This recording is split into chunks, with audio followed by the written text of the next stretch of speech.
Hey everyone, ready for a deep dive into something a little different today? Ooh, interesting. Yeah, we're going to be tackling manipulation. Okay. I know it sounds kind of dark, but trust me, understanding this is like a superpower. Right. You know how we all feel like we've been manipulated at some point? Oh, yeah. Well, after this deep dive, you'll be able to spot those tactics from a mile away and protect yourself. No more feeling powerless. It's so true. Recognizing manipulation, I think, is really crucial for healthy relationships Absolutely. and just making good decisions in your life in general. Yeah. You'd be surprised how often this stuff pops up in everyday life. Oh, for sure. Oh. Okay, so first things first. Yeah. What exactly is manipulation? Right. It's more than just someone trying to get their way, right? It's about control. Exactly. Using these kind of sneaky tactics to exploit someone for your own benefit. Yeah. That's the big difference between like healthy persuasion and manipulation. Right. Manipulation aims to win, even if it means the other person loses. Yeah. And it often works by preying on our vulnerabilities and distorting our perception of reality a little bit. Yeah. For example, think about guilt tripping. Oh, yeah. Manipulators will exploit our desire to be good people. They use guilt as leverage to get what they want. Totally. That makes sense. Oh. And speaking of tactics, our sources dive into some classics. Oh, yeah. We've got gaslighting. Okay. Where someone makes you question your sanity, right? Right. Playing the victim to try to get sympathy. The silent treatment to make you anxious and give in. Yeah. That one gets me every time. And then there's love bombing, which can be tricky. Oh, yeah. Yeah, it sounds nice, right? Being showered with affection. Yeah. But especially early on, it can actually be a tactic Oh, wow. to create that really intense attachment that makes it harder to see the manipulation that might be lurking underneath. So they're basically using our emotions against us. That's messed up. It is. And these tactics are so effective because they play on these fundamental human needs and psychological mechanisms. Okay. Take gaslighting, for example. It preys on our need to have a stable sense of reality. Right. By denying or contradicting your experiences, the manipulator makes you doubt your own memories, your judgment, leaving you vulnerable to their version of events. It's like they're chipping away at your confidence. Yes. What's scary is I bet a lot of people don't realize they're being gaslighted until it's too late. Exactly. That's why recognizing the signs is so important. Yeah. One of the biggest red flags is constantly feeling guilty, even when you haven't done anything wrong. Okay. Another is constantly having your boundaries ignored or dismissed. Yeah. I imagine feeling confused, second-guessing your decisions all the time. Totally. That's got to be another warning sign. It is. If you're walking on eggshells around someone afraid to say or do anything, that's major red flag. And they might even twist your words, rewrite past events to fit their narrative. Oh, that's so messed up. It's like they're trying to control your reality. Yeah. Our sources also mention feeling drained and emotionally exhausted after interacting with someone. Right. That's a big one. Yes, that constant tension, the emotional turmoil, it takes a toll. Right. It's important to remember that these signs, they can manifest in different relationships, romantic partners, family, friends, colleagues, even bosses. Oh, yeah, for sure. So what can we do? If we spot these red flags, how do we protect ourselves from being manipulated? Well, the first step is trusting your gut. Okay. If something feels off, it probably is. Right. Don't dismiss those feelings. So we're tuning into our internal lie detectors. Yeah, exactly. I like that. Okay, so what's next? Once you acknowledge those feelings, it's about setting boundaries. Okay. This means communicating what is and isn't acceptable. Yeah. And being prepared to enforce those boundaries. Right. Even if it means saying no to someone who's used to getting their way. I like that. Standing our ground. Yeah. But what if they try to guilt trip us into giving in? How do we handle that? That's where avoiding engagement in their mind games comes in. Okay. Keep your responses neutral. Right. Avoid getting pulled into those emotional reactions. Okay. By staying calm, composed, you deny them that satisfaction of seeing you upset. Right. It'll be harder for them to manipulate you. So we're playing it cool. Exactly. Not letting them see us sweat. Right. And here's another strategy, especially for gaslighting. Okay. Keep a record of the interactions. Oh, interesting. This could be like a journal, notes on your phone, anything that helps you document what actually happened. Yeah, so you have something to refer back to. Exactly. It's like having evidence. It can be incredibly empowering to have that concrete evidence. Oh, absolutely. That's genius. Especially when they try to gaslight you and make you doubt your own memory. Okay, this is all great advice. What about building a support system? How does that fit in? That's crucial. Surround yourself with people you can trust, who you can confide in. Yeah. They can offer a reality check. Okay. Validate your experiences, provide support. So it's like having a team of emotional bodyguards. I like that. Okay, so we've talked about trusting our instincts, setting boundaries, avoiding their games, documenting interactions, building a support system. Any other strategies? One more. Yes. This one's particularly important if you're dealing with persistent or severe manipulation. Okay. Consider professional guidance. Oh, okay. A therapist or counselor. They can help you understand those dynamics, develop strategies for setting boundaries, and heal from the emotional toll. That makes sense. Sometimes we need extra support to navigate those tricky situations. Yeah, absolutely. So now that we've got all these tools, yes, let's see how they work in real life. Oh. Let's imagine, you're at work and your boss is a master manipulator. They're constantly using guilt trips to pressure you to work overtime. Ugh, I've been there.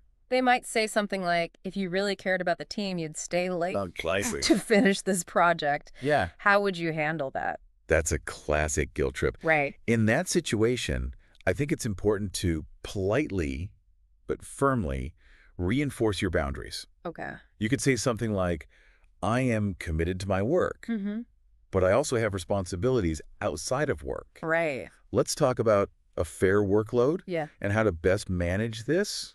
I like that. Acknowledging their concerns, but standing your ground. Right. Emphasizing the need for boundaries. Awesome. Now let's switch gears. Okay. Let's say you have a friend.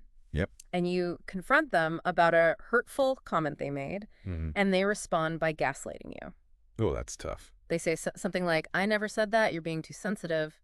What's the best way to handle that? That's tough, right? Because they're denying your reality. They're making you question your own feelings. Exactly. And it's like they're invalidating your experience. Yeah. In those situations. I think it's so important to just stand firm. Okay. Like you could say something like, I know what I heard, and it hurt. I value honesty and respect in our friendship, so let's try to talk about this openly. So you're not letting them dismiss your feelings. Right. And you're also emphasizing that healthy communication is important. Exactly. Setting those expectations, just like we talked about before. Exactly. And remember, you don't always have to engage. Oh, okay. Especially if it's causing you distress. Right. Sometimes the best response is actually no response. So just walk away. Sometimes, yeah. It's okay to walk away from the conversation. Disengaging can be really powerful. Okay. It protects your energy. Right. Sends a message that you're not playing their games. I like that. We're taking back control. Yeah. Now, our sources also mentioned keeping a record. Yes. Especially in those gaslighting situations. It's so helpful. Can you talk more about that? Keeping a journal or notes, it can be really helpful, especially when you're dealing with someone who's distorting reality. Right. It gives you that record of events. Yeah. Helps you stay grounded when they try to twist things around. Like having receipts. Exactly. Oh, that's so smart. Okay.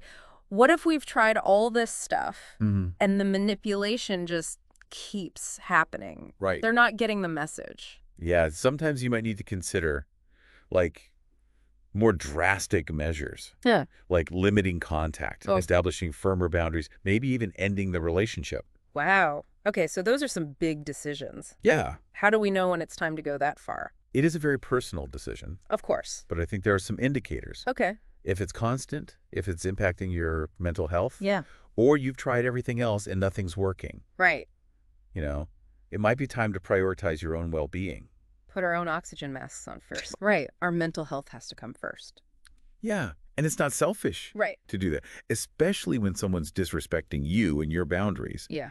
You deserve to be treated with respect. Absolutely. You deserve relationships built on trust and genuine connection. Yes. We have to remember our worth, right? Absolute. And not settle for anything less.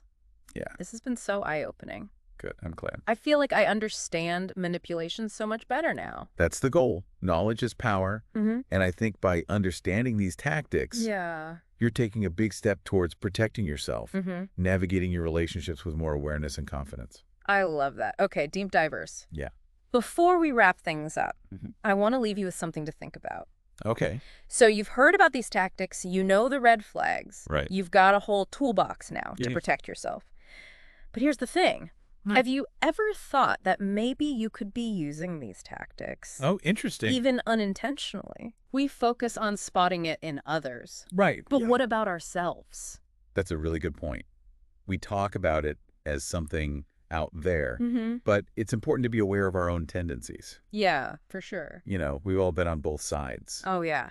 I can definitely think of times when I was younger, especially, where I used guilt or played the victim to get my way. Totally. It's not fun to admit, but we got to be self-aware. It's about taking responsibility Yeah. and just trying to find healthier ways to communicate. So how can we tell, like, if we're being manipulative, even if we don't realize it? Yeah. What are some red flags to look for in ourselves? One thing is if you consistently get what you want Okay. at the expense of others. Right. Another is, you know, if you frequently resort to guilt trips, emotional outbursts, silent treatment to get your way. So if your go-to is to make people feel bad, that's probably a sign to change things up. Yeah, it might be time to reevaluate your communication.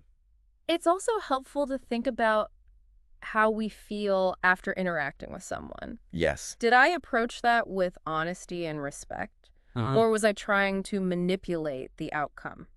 Yeah, good questions to ask. If we realize we have been manipulative, what can we do to change? Well, first, acknowledge it. Okay. Take ownership. Right. And then focus on better communication skills. Okay.